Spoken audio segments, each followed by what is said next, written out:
বাংলাদেশে এমন একটা সময় ছিল যখন বাংলা গান বা মিউজিক ভিডিও ইউটিউবের ট্রেন্ডিংয়ে থাকতো।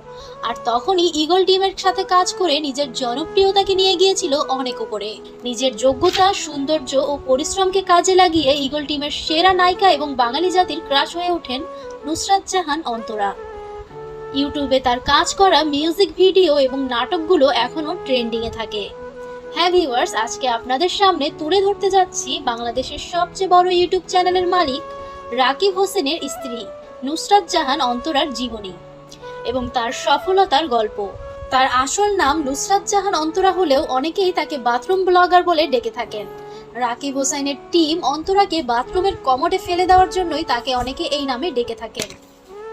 নুসরাত জাহান অন্তরার জন্ম 1999 সালের 22শে জুলাই। তার জন্মস্থান ফরিদপুরে, তবে তিনি বসবাস করেন ঢাকায়। আপনারা হয়তো